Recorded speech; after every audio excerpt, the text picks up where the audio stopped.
Metroidvanias have been one of the most addictive genres in gaming. Massive interconnected worlds, hidden secrets behind every wall, brutal bosses, and that constant feeling of getting stronger and unlocking new paths never gets old. But while hundreds of games tried to capture that magic, only a few truly got it right. Today, we're looking at 10 incredible Metroidvanias that absolutely deserve your time. I honestly don't understand why F.I.S.T Torch didn't become way bigger than it did. This is easily one of the most polished and satisfying modern Metroidvanias out there. Set in the dieselpunk world of Torch City, the game puts you in control of Rayton, a former resistance fighter armed with a giant mechanical fist fighting against the brutal Iron Dog's army. What really makes F.I.S.T stand out is the combat. The game mixes fast, combo-heavy action with Metroidvania exploration perfectly. You unlock different weapons like a giant drill and an electric whip, and each one completely changes how battles feel. The combat almost feels inspired by fighting games at times, especially when you start chaining combos and parrying attacks. Exploration is another huge highlight. Torch City is massive, filled with hidden areas, upgrades, puzzles, and secrets everywhere.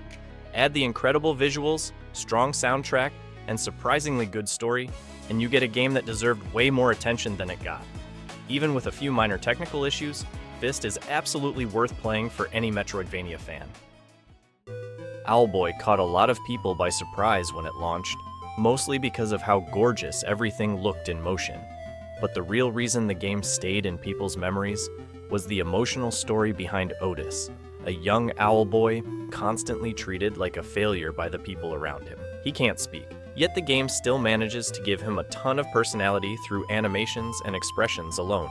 Instead of traditional melee combat, Owlboy mixes exploration with shoot-'em-up mechanics. Otis flies through massive floating environments while carrying different companions, and each one changes combat completely with unique weapons and abilities. The boss fights are especially memorable, filling the screen with chaotic attacks that force you to constantly move and react quickly. The pixel art is easily one of the game's biggest strengths. Every area feels alive thanks to the colorful environments, day and night lighting, and detailed animations. The orchestral soundtrack also adds a huge amount of emotion to the adventure. While the Metroidvania side is a bit simpler compared to other games in the genre, Owlboy succeeds because of its atmosphere, charm, and heartfelt journey.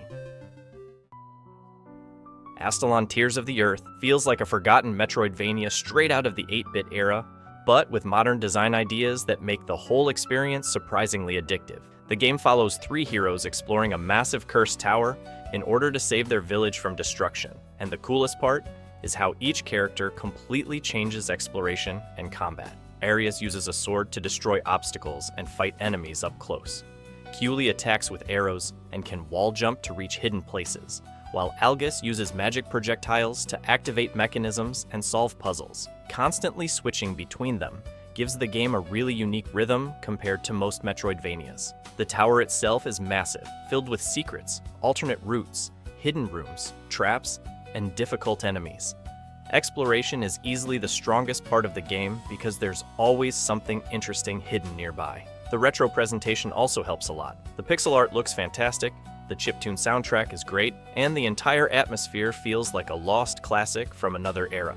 The difficulty can be brutal at times, especially because dying sends you back to the beginning of the tower, forcing you to slowly unlock shortcuts and teleport points. But honestly, that challenge is also part of what makes Astalon so rewarding once everything starts connecting together.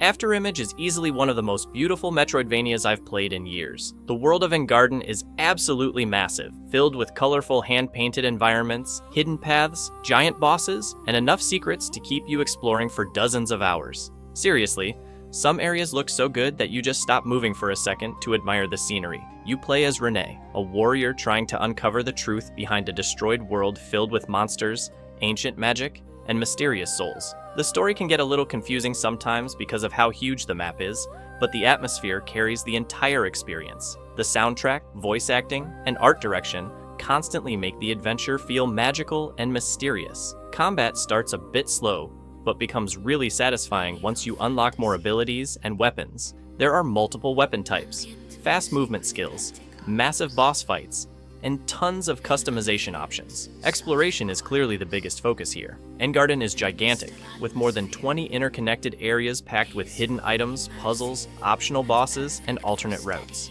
The game definitely has some pacing problems and a lot of backtracking, especially early on before faster travel options open up. But if you love getting lost inside huge fantasy worlds full of secrets, Afterimage becomes incredibly hard to stop playing. The Messenger starts like a classic 8-bit ninja action game inspired by Ninja Gaiden, but after a few hours, it completely transforms into something much bigger and smarter than you expect. What looks like a simple retro platformer suddenly becomes a time travel Metroidvania full of secrets, alternate routes, and one of the coolest gameplay twists in the genre. You play as a ninja, carrying an important scroll across a world filled with demons, brutal platforming sections, and difficult bosses. The controls feel incredibly smooth, especially once you unlock movement abilities like the grappling hook and the cloud step, which lets you bounce through the air after hitting enemies or objects. Mastering movement becomes one of the most satisfying parts of the entire game. The real magic happens when the game introduces time travel. At certain portals, the world instantly shifts between an 8-bit past and a 16-bit future, changing not only the visuals and music, but also the level design itself. Platforms, obstacles, and hidden paths completely change depending on the era, creating really clever exploration and puzzle moments. On top of all that, the Messenger is genuinely funny. The dialogue constantly breaks the fourth wall, especially the conversations with the shopkeeper, who steals almost every scene he appears in.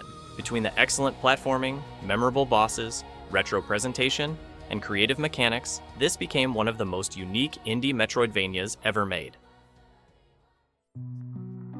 Nine Souls mixes the exploration of Hollow Knight with the fast, parry-focused combat of Sekiro, creating one of the most intense Metroidvanias in years. Developed by Red Candle, the studio behind Detention and Devotion, the game surprised a lot of people with its incredible combat system and unique world. You play as Yi, a warrior seeking revenge against the mysterious souls. Combat is brutal and heavily focused on precise parries, especially during the boss fights, which are easily some of the hardest and most satisfying in the genre. Learning enemy patterns and finally surviving a difficult fight feels amazing. What really makes Nine Souls stand out is its atmosphere. The game blends cyberpunk technology with Taoist mythology, creating a world that feels completely different from other Metroidvanias. The hand-drawn art style is gorgeous, the soundtrack fits perfectly, and the story is much deeper and more emotional than most games in the genre.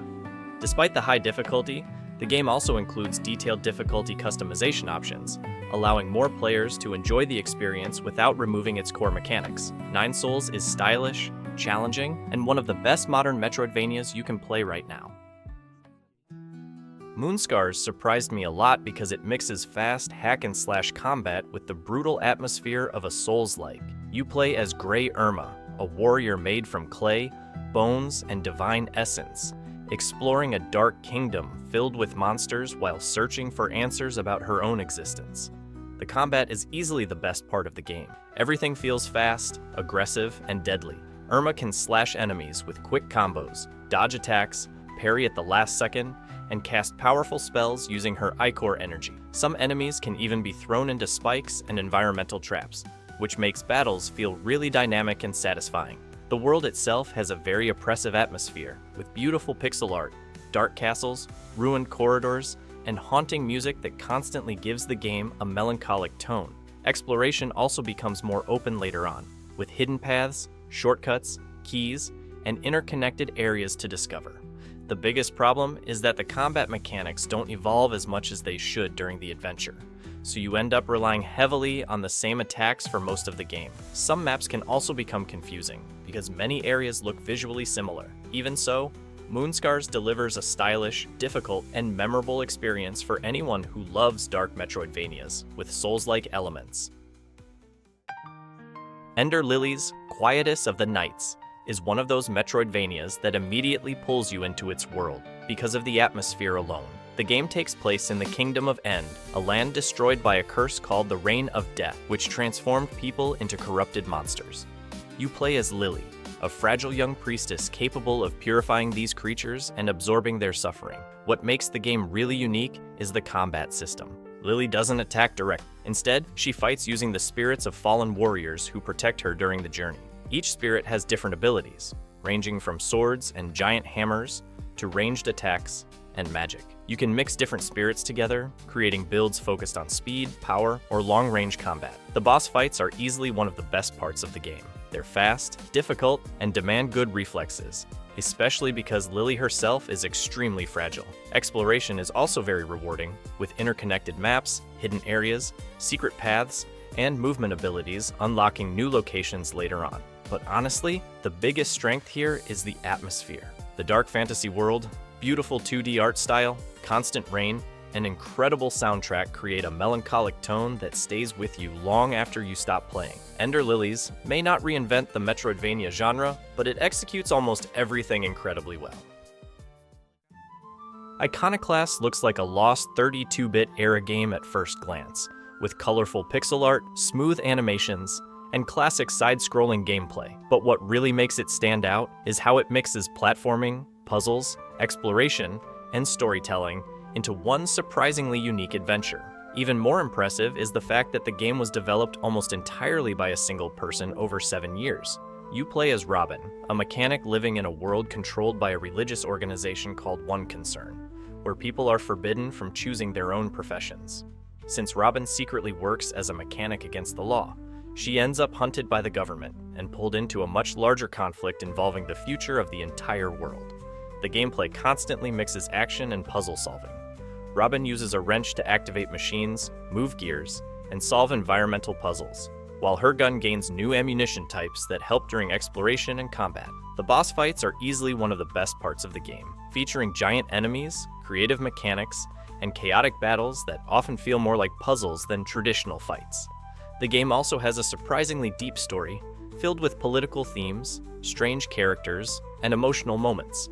Sometimes there's probably too much dialogue, and the Metroidvania elements are more limited than expected. But Iconoclasts still delivers a memorable experience thanks to its creativity, atmospheres, and fantastic presentation. Infernax feels like a brutal love letter to classic NES action games, especially Castlevania Simon's Quest. The moment the adventure starts, you can already feel the retro inspiration everywhere, from the dark atmosphere and cryptic world design to the day and night system and hidden secrets spread across the kingdom of Upel. You play as Alcidor, a duke returning home after years of war, only to discover his land completely corrupted by demonic forces unleashed from a cursed book. Armed with a mace, shield, magic spells, and plenty of determination, he travels across dangerous villages, castles, forests, and caves trying to destroy the demons controlling the kingdom.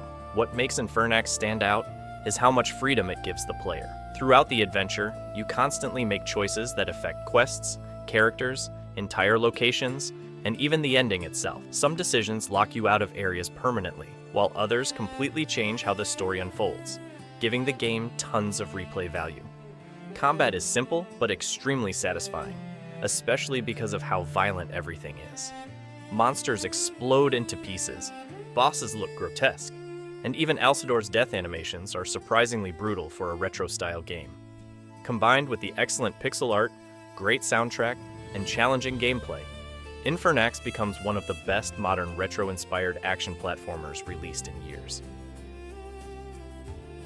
Metroidvanias continue to deliver some of the best exploration, combat, and atmosphere in gaming, and these are the kinds of experiences that stay with you long after the credits roll.